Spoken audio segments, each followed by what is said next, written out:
आता एक तर शिर्डी लोकसभा मतदारसंघ जो आहे हा मी 2009 मध्ये मी हरलो होतो.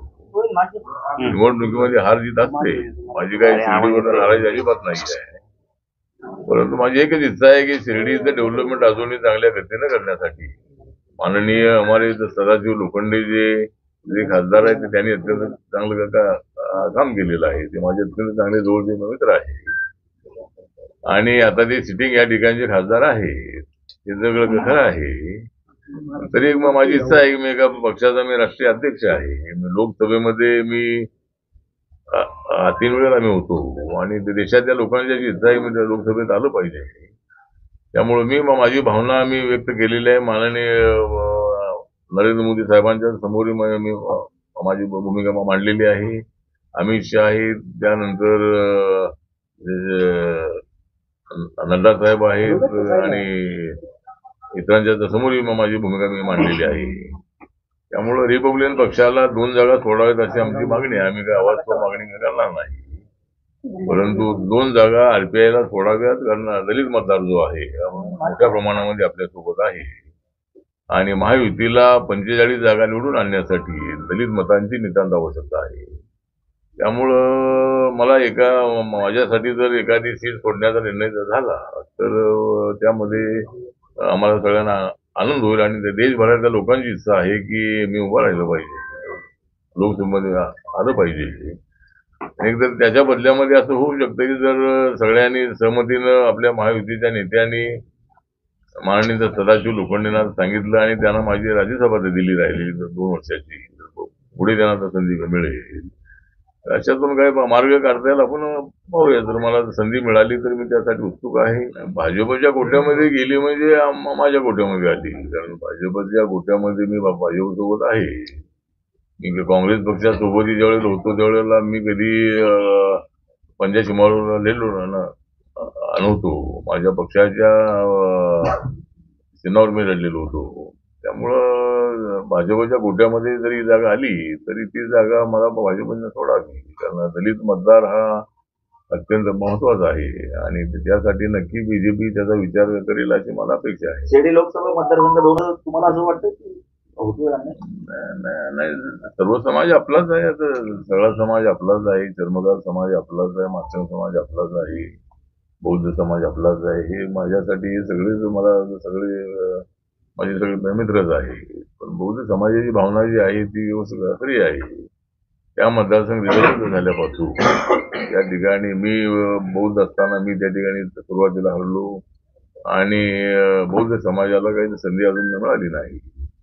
त्यामुळं त्या बौद्ध समाजाची भावना आहे आणि बौद्ध समाज मोठ्या प्रमाणामध्ये शेड्यूल कास्टमध्ये या मतदारसंघामध्ये आहे आणि या मतदारसंघामध्ये दलितांची संख्या चांगली असल्यामुळं, मोठी असल्यामुळं हा मतदारसंघ झालेला आहे. त्यामुळे बौद्ध बांधवांच्या ज्या अपेक्षा आहेत त्याप्रमाणे बीजेपीने तिकडे लक्ष द्यावं आणि नक्की मी नेत्यांशी बोलणार आहे. आता आज अमित शाह साहेब आज इथं औरंगाबादला आलेले आहेत, त्या ठिकाणी त्यांची चर्चा होणारी आहे. पण मी माननीय देवेंद्र फडणवीस यांच्याशी बोलणार आहे, एकनाथ शिंदे यांच्याशी बोलणार आहे, अजितदादा यांच्याशी बोलणार आहे आणि आता जागा वाटकामध्ये मला असं वाटतं की जास्त आवाज करून चालणार नाही आहे. सगळ्यांनी आपापल्या ताकदीनं जागा मागाव्यात त्यावर आणि कुणाचा पक्ष संपवत असा अजिबात नाही आहे. बीजेपी काही सगळ्यांचे पक्ष संपवायचे चाललेले आहे असं अजिबात नाही. कुणी संपवण्याचा प्रयत्न केला तरी पक्ष काय संपत नसतो. पक्ष असतो त्या ठिकाणी. आता माझा पक्ष जो आहे तो माझ्या पक्षाचे लोक जास्त निवडून येत नाही आहेत, पण माझा पक्ष आहे, माझा पक्ष संपण्याचा विषय येत नाही आहे. माझे गावागावामध्ये माझे कार्यकर्त्यांची पकडी आहे. त्यामुळं माझी इच्छा आहे की जर मला शिर्डीमध्ये संधी मिळाली तर या भागाचा विकास करण्यासाठी मला मंत्री असताना चांगली संधी मिळणार आहे आणि मी नक्कीच 2024 मध्ये नरेंद्र मोदीजी 3ऱ्यांदा पंतप्रधान होणारच आहे आणि ते पंतप्रधान होणार आहेत म्हटल्यानंतर मी मंत्री होणारच आहे. त्यामुळं माझ्या मंत्रिपदाच्या माध्यमातून या ठिकाणचा शेतकरी आहे, शेतमजूर आहे, दलित आहे, आदिवासी आहे, ओबीसी आहे, जनरल कॅटेगरीचे लोक आहेत, व्यापारी आहेत, उद्योग करणारे लोक आहेत, या सगळ्यांसाठी आणि शिर्डी संस्थान जे आहे या शिर्डी संस्थानाला अजूनही बळकट करण्यासाठी देशभरातून लोक आज मी प्लेनमधून आलो तर दिल्लीवरून जे प्लेन आलं त्यामध्ये अनेक लोक जे आहे त्यामधले 70% लोक शिर्डीच्या दर्शनाला आलेले आहे. आणि आता पूर्वी साऊथ इंडियाचे लोक यायचे तर मोठ्या प्रमाणामध्ये येता येतं पण नॉर्थ इंडियाचे लोक मोठ्या प्रमाणामध्ये इथं येत आहेत आता. त्यामुळे याच्या देवस्थानच्या डेव्हलपमेंटसाठी भाविकांच्या अनेक ज्या अजून इथं सुविधा त्यांना आवश्यक आहे त्या देण्यासाठी मला वाटतं की मला जर संधी मिळाली तर या भागाचा एक कायापालट करण्यासाठी मला त्याचा चांगला उपयोग होऊ शकेल.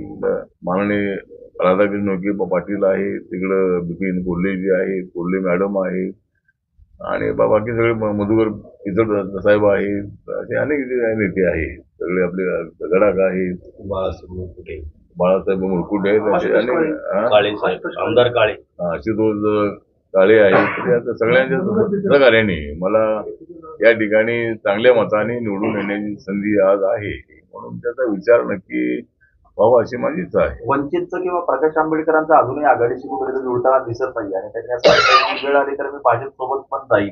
तुम्हाला असं वाटतं की त्यांनी भाजप सोबत किंवा एनडीए सोबत यावं? नाही मला वाटतं ते आले तर चांगली वेल गुड आहे म्हणजे ते भाजप सोबत आले तर चांगली गोष्ट आहे पण ते भाजप सोबत देणार नाही ना ते महाविकास आघाडी सोबत ते राहणार आहे. त्यांना स्वतंत्र निवडणूक लढण्याची त्यांची गेल्या अनेक वर्षांपासूनची त्यांची भूमिका आहे. त्यामुळं ते या ठिकाणी सगळे 48 जागा तर मिळतील अशी मला अपेक्षा आहे आणि महाविकास आघाडी एवढा त्यांचा अपमान करते आहे. बाबासाहेब आंबेडकरांचे ते नातू आहेत आणि त्यांना आघाडीमध्ये घेण्यासाठी मागे पुढं पाहिलं जात आहे. त्यांच्याबद्दल थोडासा चुकीच्या पद्धतीनं चर्चा केली जात आहे बरोबर नाही आहे. त्यामुळं महाविकास आघाडीला मला वाटतं की प्रकाश आंबेडकरांना त्यांना त्यामध्ये घ्यायचं नाही आहे आणि त्यामुळे त्यांच्या मागे त्यांनी लागू नये. त्यांनी एकतर स्वतंत्र निवडणूक लढवावी किंवा त्यांना आमच्या महाविकास आघाडीमध्ये यायचं असेल तर आता महाविकास आघाडीमध्ये येणं अडचणीचं आहे कारण इथंच आमचा वाद सुरू आहे या जागेवर त्या जागेवर. त्यामुळे महायुतीमध्ये येऊन काय उपयोग नाही त्यांनी निवडणूक स्वतंत्र लढावी अशी माझी अपेक्षा आहे. चांगले सहकारी मित्र आहेत आणि आता माझं काय अपमान होण्याचा प्रश्न येत नाहीये. मी त्या ठिकाणी राज्यमंत्री आहे आता मला कॅबिनेट मंत्रीपद मिळायला हवं देशाच्या लोकांची इच्छा आहे पण आता माझ्या पक्षाचे खासदार आहेत ते जास्त नसल्यामुळं नेत्यात असल्यामुळं मला ही राज्यमंत्री पदाची का संधी अशी ना ती नरेंद्र मोदीच्या मार्फत मिळते आहे. त्यामुळं विनायक राऊत त्यांना एवढंच सांगणार की माझा अपमान अजिबात होत नाही आहे. माझा अपमान तुम्ही करू शकत नाही आणि मी कोणाचा अपमान करत नाही आहे. मी जरी आता उद्धव ठाकरेंच्या सोबत नसलो तरी आम्ही काही त्यांचा अपमान करेल अशा पद्धतीचं वक्तव्य कधी करत नाही आहे. माझी अशी सवय आहे की सगळे आपले मित्र आहेत राजकारणात आपण कुठे असलो तरी नीतिमत्तेवर आधारलेलं राजकारण असलं पाहिजे. एकमेकाला शिवीगाळ करणारं राजकारण असू नये आणि अलीकडचं राजकारण बदललेलं आहे. पूर्वीच्या काळामध्ये मी पाहिलेलं आहे की पक्ष आणि विपक्ष सत्ताधारी पक्ष आणि विपक्ष हे सगळे एकत्रितपणे काम करताना मी पाहिलेलं आहे. 90च्या काळामध्ये मी मंत्री असताना त्यावेळेला सगळ्या विरोधी पक्षाची कामं आम्ही जास्त करत होतो. विरोधी पक्ष असला तरी काही सत्ताधाऱ्याची कामं करायची असं नाही विरोधकांची कामं करायची अशा पद्धतीची परंपरा त्या काळामध्ये होती. आता अलीकडे थोडंसं राजकारण बदललेलं आहे आणि या बदललेल्या राजकारणाला बदलणं अत्यंत आवश्यक आहे. आपण पिढीमिळीनं राजकारणामध्ये असलं पाहिजे असं माझं मत आहे. शाहू महाराजांना निवडणूक लढवण्यासाठी कोल्हापूरमध्ये बिनशर्त पाठिंबा उद्धव ठाकरेंनी सुद्धा दिला आहे तर महायुतीने सुद्धा बिनविरोध होण्यासाठी काही प्रयत्न केले पाहिजेत छत्रपतींचे वंशज म्हणून? मला असं वाटतं की छत्रपतीचे वंशज म्हणून शाहू महाराजांनी आमच्यासोबत आलं पाहिजे कारण एकदा संभाजीराजे आमच्यासोबत होते आणि त्यांना बीजेपीने राज्यसभा दिली होती. त्यामुळं त्या ठिकाणी शाहू महाराजांना उभं राहायचं असेल त्यांनी निवडून येणं अत्यंत आवश्यक आहे. आणि महाविकास आघाडीच्या तिकिटावरती उभे राहिले कुठल्याही तिकिटावर. आता महाविकास आघाडी म्हणजे कुठल्या तिकिटावर उभे राहणार माहीत नाही आहे. परंतु कुठल्या तरी एका पक्षाच्या तिकीटावर उभे राहतील, पण त्या ठिकाणी हरणे योग्य नाही आहे.